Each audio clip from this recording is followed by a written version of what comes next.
Toda a carne deve estar em silêncio na presença do Todo-Poderoso.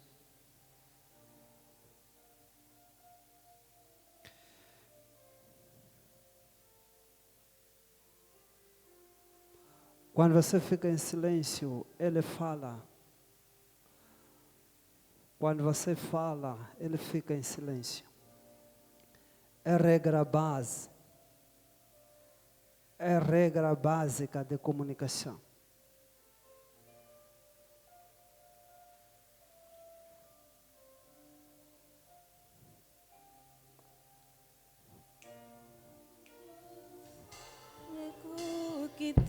Hey, Doroboshi. Eu cantarei da bondade. Vai adorando a Ele. Se és fiel, És fiel em todo tempo. em todo tempo tu és bom. Tu estás com todo fôlego. Eu cantarei, cantarei.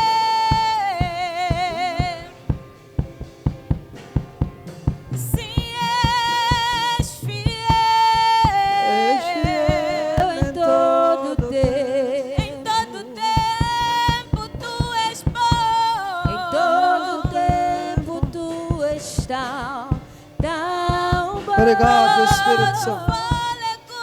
Obrigado, Espírito. Levanta uma das suas mãos, diga 2026. 2026 É o ano da plenitude da graça. é o ano da plenitude da graça. Diga 2026. 2026 É o nosso ano é o nosso ano da plenitude da graça. da plenitude da graça. Diga 2026. 2026 É o meu ano da plenitude da graça. Diga graça. Diga graça. Diga graça. Dê uma grande salva de palmas de boas-vindas a 2026. Podemos tomar os nossos assentos. Quero apreciar, desejar boas-vindas aos irmãos neste novo ano e também às migras em diferentes partes do mundo. Temos dito que quem começa bem o ano, a probabilidade de terminar bem é 100% garantida. Quem começa bem o ano, a probabilidade de dar certo é maior. E você começou bem nesta jornada de 6 dias, já não são 7, são 6 dias. E nestas jornadas de oração e jejum, tenho testemunhado grandes coisas. Tenho ouvido muitas coisas. Na semana passada estava a ver alguns áudios de 2016 de alguns irmãos que estão aqui. Há uma mudança abismal de 2016 para hoje. As suas vidas mudaram. Então, quero acreditar que 2026 não será diferente. Não será diferente. Não será diferente. Alguém vai experimentar algo grande, algo bom. Vamos à palavra de Deus. O tempo está a nos deixar. Convido a amada igreja para se levantar. Em reverência, a palavra de Deus. Vamos para Mateus capítulo 17. Mateus capítulo 17. Os versículos 1 a 9. São muitos versículos. Se calhar, para não cansar a igreja, vou pedir para lermos os versículos 1 e 2 e depois saltamos para o versículo 8. Vamos ler 3 versículos juntos. Se a igreja está lá, poder amém. No meu tempo 3, vamos ler 1, 2 e 3. 6 dias depois, tomou Jesus consigo a Pedro e a Tiago e a João, seu irmão.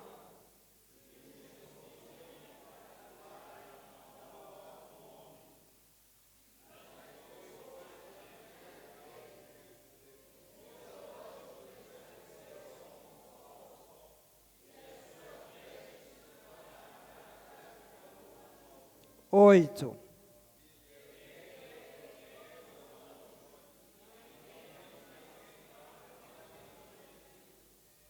Convido a amada igreja para tomar os assentos, uma leitura maravilhosa. Passo a ler esses 3 versículos, mas recomendo uma leitura completa porque estarei a passar por cima destes versículos. 6 dias depois, tomou Jesus consigo a Pedro e a Tiago e a João, seu irmão, e os conduziu em particular para um alto monte.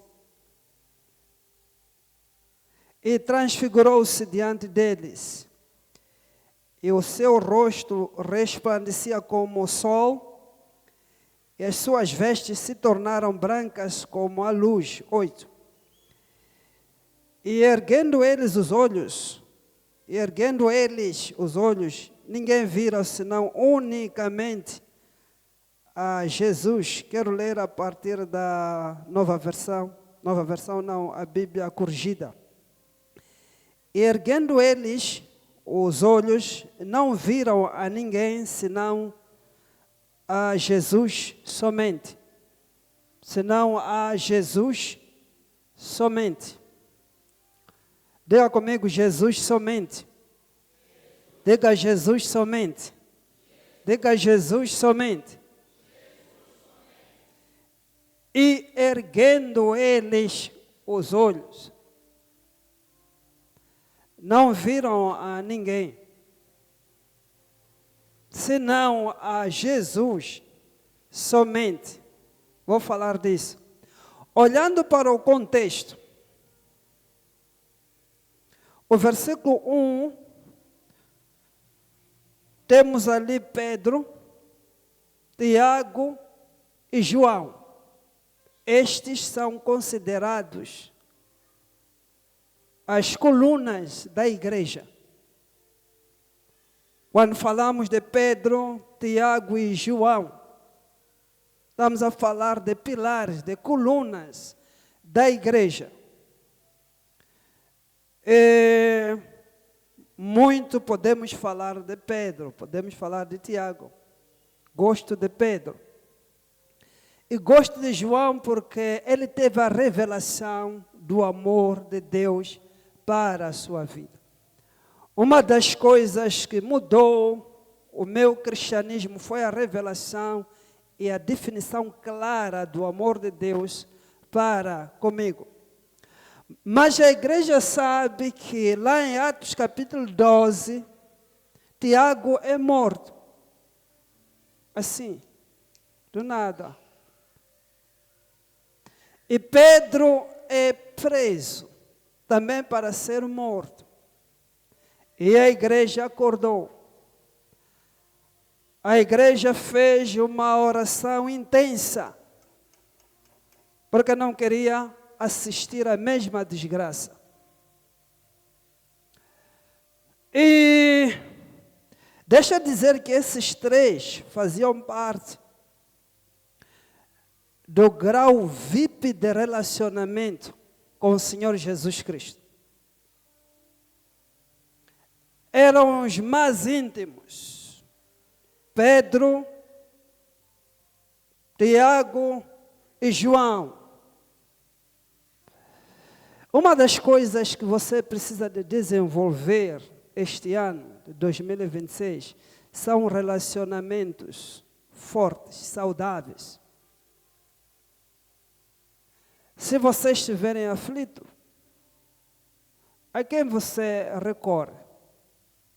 A quem você pode ligar e ter a certeza de que este aqui vai me ajudar. Este aqui não tem como resistir à minha dor. Às vezes nós vivemos e não temos relacionamentos seguros. Temos relacionamentos piratas. Mas não é disso que eu quero falar. Eles foram levados a um alto monte. E o monte aqui representa o lugar de oração. O monte também pode representar o lugar de aposento. Mateus 6,6. Entra no seu aposento, ora. E o seu pai que ouve secretamente vai te recompensar publicamente.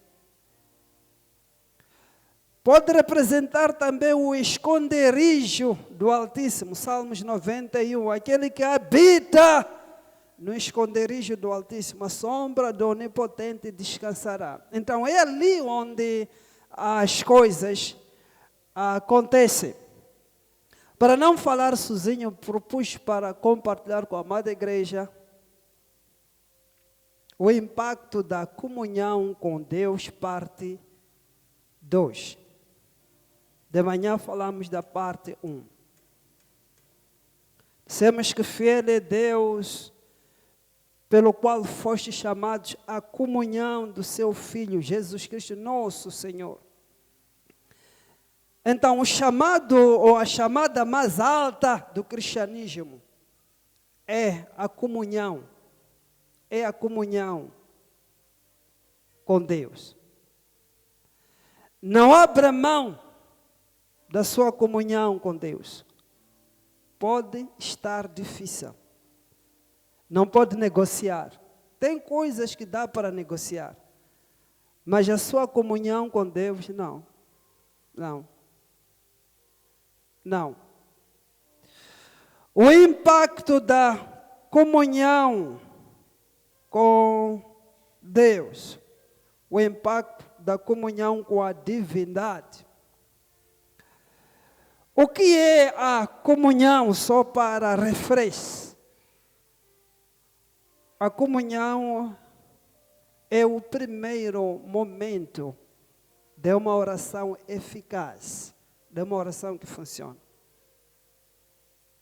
Sem a comunhão, não podemos esperar uma oração eficaz. Então, a oração é o primeiro, a comunhão é o primeiro momento da oração. Número 2, comunhão a partir do original, que é koinonia, significa intimidade, companheirismo, parceria. E neste contexto, parceria com Deus. Não é possível, tenho dito e gosto de falar isso, ter comunhão com Deus e você ser uma pessoa normal. Pessoas que têm comunhão com Deus, gente que tem comunhão com Deus, são seres humanos em comum. São seres humanos estranhos. Não é possível ter comunhão com Deus, e não afetar a sua família, não afetar a sua comunidade, não afetar a sua geração. Não é possível. Dizia de manhã que a comunhão nos afeta. Vou falar disso. A comunhão afeta as nossas vidas. A comunhão com Deus. A primeira coisa que nós encontramos aqui, olhando para esse texto, para o impacto da comunhão com Deus, é que quem tem a comunhão com Deus tem acesso aos mistérios e profundezas de Deus. Pedro, Tiago e João viram coisas que as pessoas normais não podem ver.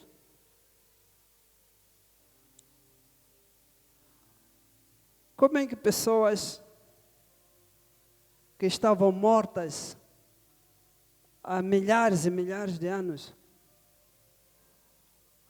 aparecem? Eles viram. Viram Moisés, viram Elias. Não queria trazer uma outra revelação a partir disto ali. Mas, quem tem comunhão com Deus tem acesso às profundezas de Deus. Tem um cristianismo profundo. Basta de um cristianismo elementar. Não. Você precisa de ir fundo, precisa de ser profundo no seu cristianismo. 1 Coríntios 2, a partir dos versos 10 abaixo, a Bíblia diz que é o Espírito Santo que nos faz conhecer o que nos foi dado gratuitamente por Deus. E conhecemos as profundezas de Deus. Conhecemos as profundezas de Deus. Uma igreja profunda. Uma igreja profunda. Eu gostaria de ver esta igreja um dia. Crentes profundos. Então, quem tem comunhão com Deus tem acesso aos mistérios e às profundezas de Deus. Logo, este não é um ser humano qualquer. Não é qualquer coisa que vai assustar, que vai abalar este. Mas os crentes estão longe desta revelação, estão longe desta verdade, estão longe. Número 2, a Bíblia diz que transfigurou-se e apareceu uma nuvem. O que é isso? É a presença manifesta. Quem tem a comunhão com Deus, tem a presença de Deus na sua vida. Tem a presença manifesta de Deus. Eu tenho dito que Deus está em todo lado, até está na casa mortuária. Mas Ele não se manifesta em todo lado. Deus está em todas as igrejas, mas Ele não se manifesta em todas as igrejas.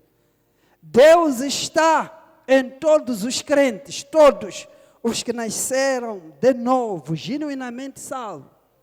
Mas Ele não se manifesta para todos os crentes.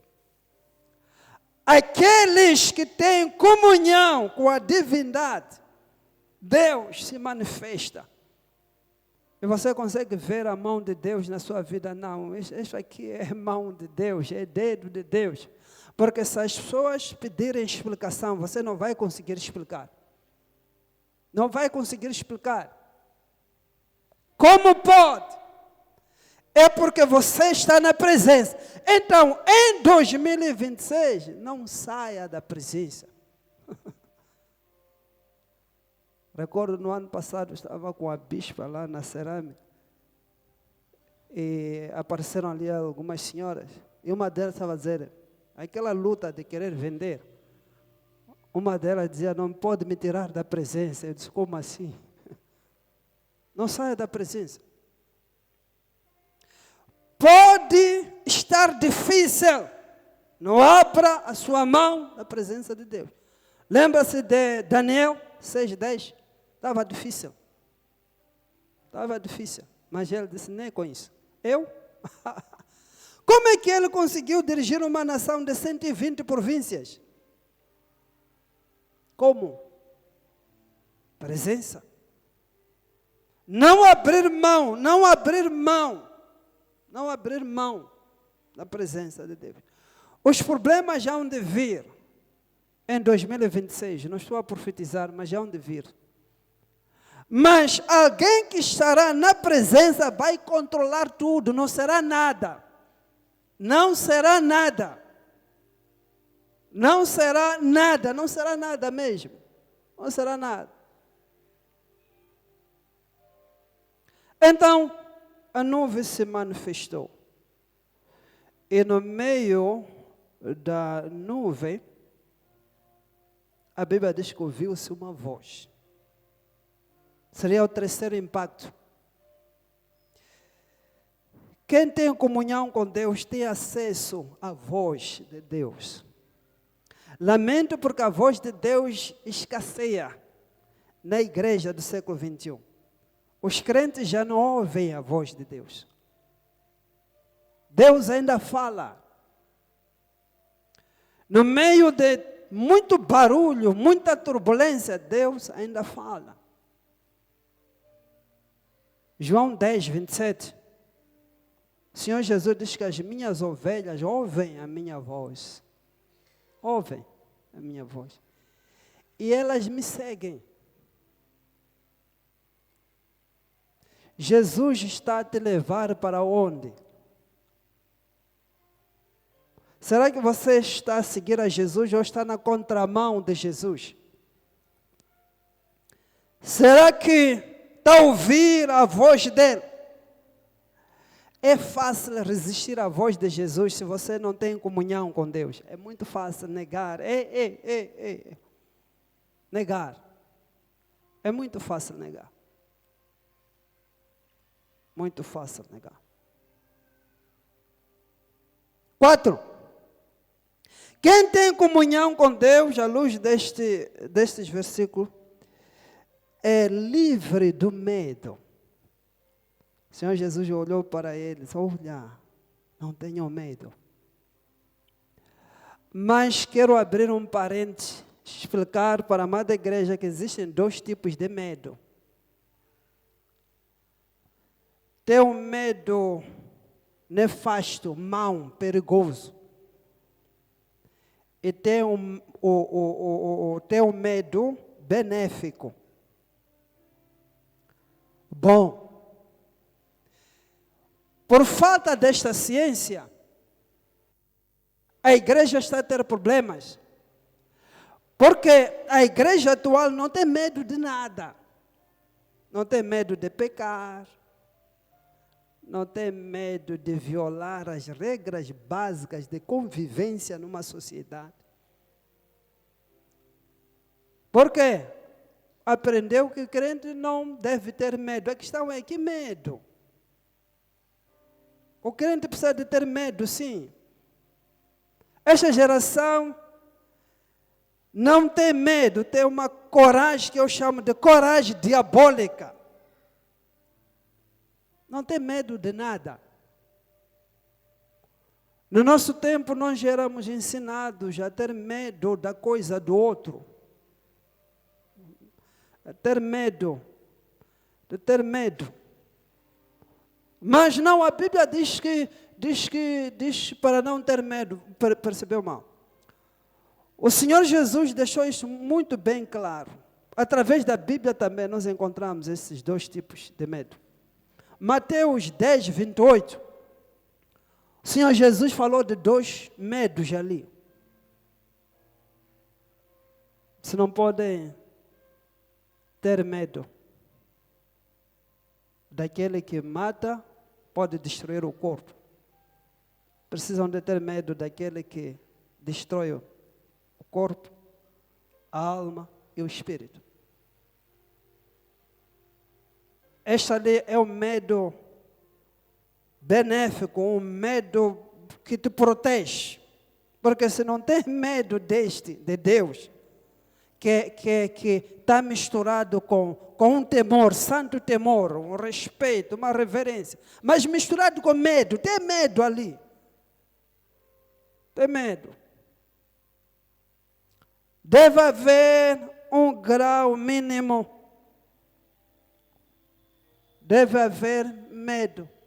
Mas a igreja não tem medo, precisa de ter medo de algumas coisas. Medo de pecar este ano. Ter medo. Medo de mentir. Medo de levar aquilo que não te pertence. Ter medo. Medo de quebrar, violar os princípios básicos. Precisa de ter medo. Precisa de ter medo.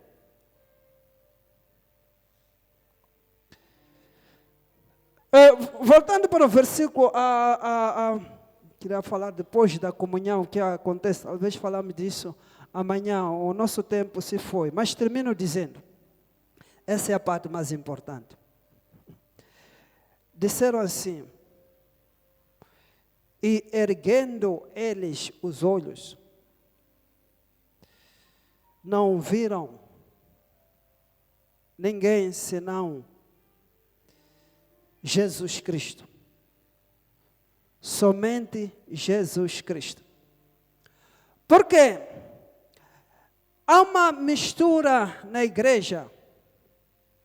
Há mais de 1700 anos, a igreja está a misturar.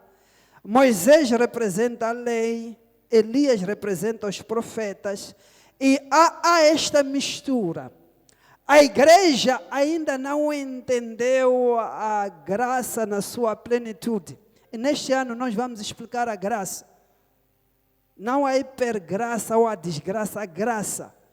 Não é possível você ser gente sem graça. É mentira. Não é possível. Ser alguém na vida sem graça não é possível. Vamos falar disso, vamos explicar. Mas a ênfase ali é que é Jesus somente. É preciso olhar para Jesus somente. Quando uma igreja deixa de olhar para Jesus, deixa de ser igreja. Quando um crente deixa de olhar para Jesus, começa a afundar em todas as áreas da sua vida. Afunda espiritualmente, em todas as áreas começa a afundar. Mateus 14, 22 a 29, a igreja sabe, Pedro, ele estava a andar sobre as águas, naquela turbulência toda. O que mudou? Ele deixou de olhar para Jesus e começou a afundar. A maneira mais fácil, quero te ajudar, de você afundar a sua vida, é deixar de olhar para Jesus. Tão simples assim. Você vai ser um instrumento útil para o diabo. A partir do momento que você deixa de se focar, de olhar para Jesus, já era. Hebreus 12, 2, gosto desse versículo. Olhando para Jesus, autor e consumador da nossa fé. Olhando para Ele, olhando para Jesus, olhando para Jesus. Por isso ele diz, Jesus somente. É Jesus somente. Oh, precisaria de muito tempo para explicar isso, que o Espírito Santo estava a me revelar. É Jesus que você precisa de olhar. É Jesus somente, isso, é Jesus somente. É Jesus somente. Convido a amada igreja para se levantar, o nosso tempo já se foi, infelizmente.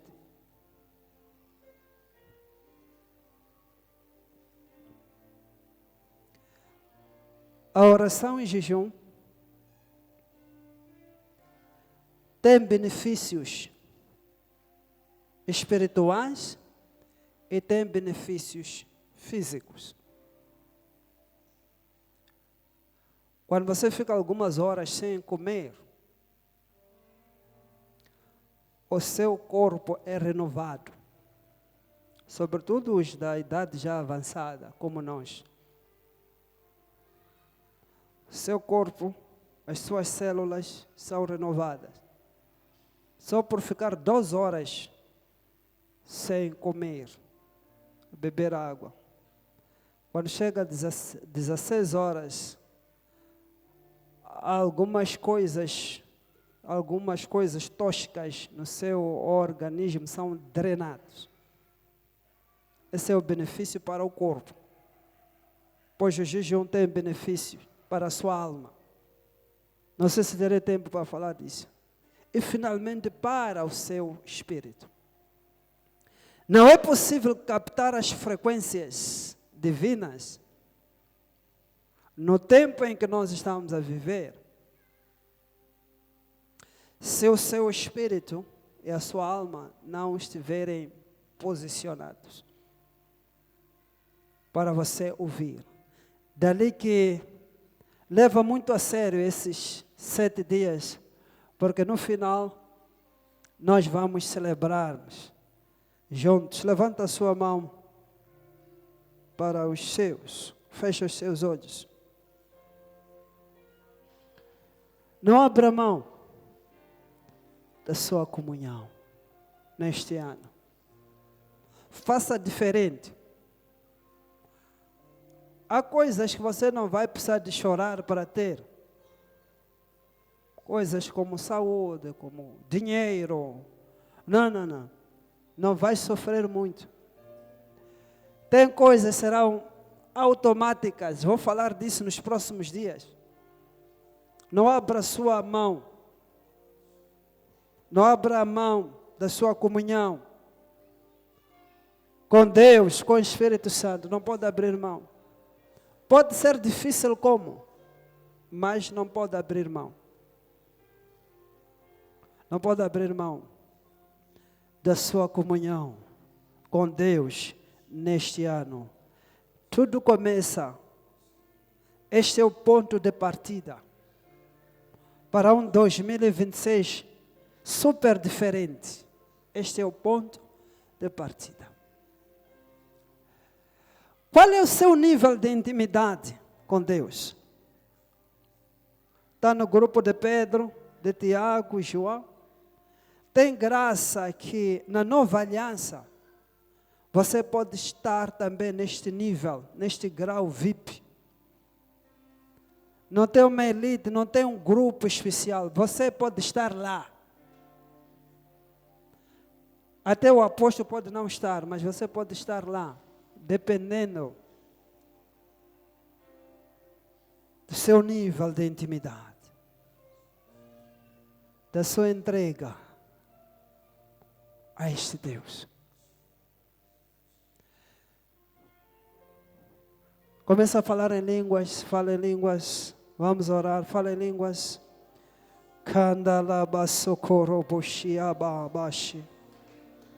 É o tempo para falar com Ele, para fazer diferente. Sim, vai subindo, vai orando. Começa a ver um ano brilhante. Começa a ver um ano diferente. Yatalamandorobose. Atalamandorobosi abarabase. Atalamandorobosi abarabase. Hondolobosi abarabase. Atalamandorobosi abarabase. Recebemos. Satalamandorobose.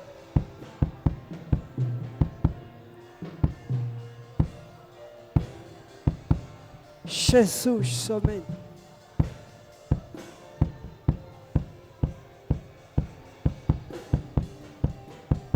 Diga 2026. 2026 é um ano da plenitude da graça, 2026 é o nosso ano da plenitude da graça. 2026 é o meu ano da plenitude da graça. Diga graça. Diga graça.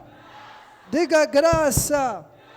Dê uma grande salva de palmas para Ele. Sabe o que significa isso? Meu Deus. Esta sessão termina por aqui. Voltamos amanhã às 6 horas. A primeira sessão até às 7. Teremos um bom tempo. E a última sessão pelas 16 horas. De novo. E no último dia, no dia 7, vamos semear. Quero lhe pedir para ouvir a voz do Espírito Santo. Senão, não vai funcionar o que estará a fazer. Então, vamos dar as nossas primícias por 3 razões. Por 3 razões básicas. Por 3 razões básicas. Depois vou explicar durante esses 7 dias. E premissas para nós são premissas. Começamos mesmo no dia 1. Não perdoamos. Não perdoamos. Saúde ao ser humano com a graça e paz. Deseja a ele boas entradas. Se ainda não deu abraço, pode dar abraço. Até amanhã.